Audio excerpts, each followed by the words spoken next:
Communication that confirms that everything is going well doesn't actually rebuild trust. There are those of us who say, but look, I've been good for so long. I've been following the rules for 3 weeks, a month, 2 months, 6 months.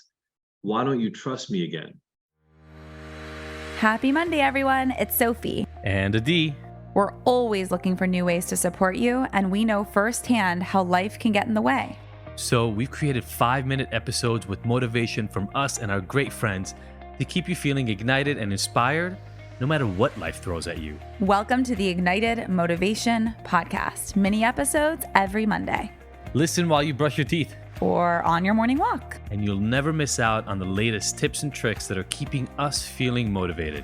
We talk about this principle called radical transparency here at Ignited, and those of you who've been with us for a while have heard me talk about it many a time. I said it in one of our couples groups. We lead this closed couple groups, and I don't think it ever hit me as strongly as when I said it to these couples who are all struggling with trauma and relationship breaches of some sort. So that's kind of what makes those groups special. And I was talking to a guy who had broken trust, and part of what was upsetting to him is that all of his good work is not being recognized. Okay, so that's just kind of like setting the scene for why we were having this conversation. And it dawned on me that when we are trying to reestablish trust after a breach, communication that confirms that everything is going well doesn't actually rebuild trust. There are those of us who say, but look, I've been good for so long. I've been following the rules for 3 weeks, a month, 2 months, 6 months. Why don't you trust me again?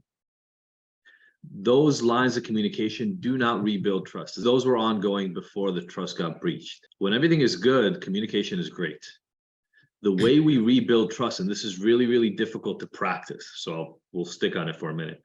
The way we rebuild trust is by communicating when things aren't working well, when we are having a hard time, when we're struggling, and we own it before the wheels come off the bus. That's how we rebuild trust, because what is clear, getting it to be emotionally comfortable is a different thing altogether. Communication followed all its regular cadences up until something went off the rails. But when it went off, there was no indication, there was no ramp up period, there was no understanding from either side, as it stands right now, that things were about to fall off. And so it was like normal, gone. And that is one of the most frightening experiences for a human being, right? Because there's no explanation. There could have been an accident. You could have slipped on the floor and fallen and broken your head, and now you're in a hospital somewhere.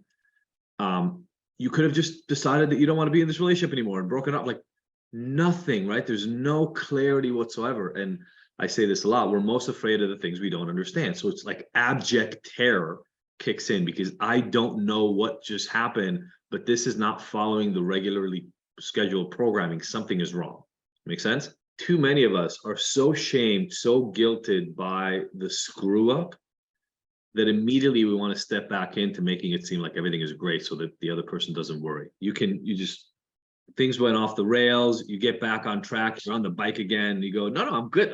Don't worry about it. That was just a little tiny thing. It won't happen again. But that's emotional bypass. That's us negating the actual experience in hope that by leaping over it, we'll just overcome whatever led to it, right? That's not real. Something led to the drinking, something led to the screw up, something led to us losing contact, something led to, if it's somebody with a sex addiction, acting out or disappearing for hours, like something made it happen, right? Our job is to pause, go back, try to learn as much as we can. So in Ignited, we could talk about explore, accept, transform. Honest exploration is step number one. Something caused the discomfort. What is it? Let's talk about it. Let's just explore. Let's ask why. Let's ask what. Let's ask how. When. Let's get a lot of curiosity about it. As an experimental psychologist, right? A big part of the equation is even what are the variables that I'm even looking at? Because if I don't know, everything just seems like natural phenomena that is unexplainable. But if I can start analyzing it down into its very basic factors, I now get a lay of the land. And so for all of us here, we want to get that when something goes wrong, it is an opportunity. It's an opportunity to look at what it is that went wrong. When did it happen? What did it have to do with? What triggered it? Who made it better or made it worse? Let's dive into the nuance of the thing. But you can't do that if you want to pretend that everything is good. You just listened to the Ignited Motivation Podcast. Did you love the mini dose of motivation? Please let us know. Your feedback and experience is our #1 motivator. Leave us a review, subscribe, and share with your favorite people on your favorite apps. And don't forget to catch the next episode every Monday. Because we want to hear from you. So join the conversation and discover bonus content on our website and Instagram. You can find the links in the show notes. Now that you're ignited, what are you motivated to take on?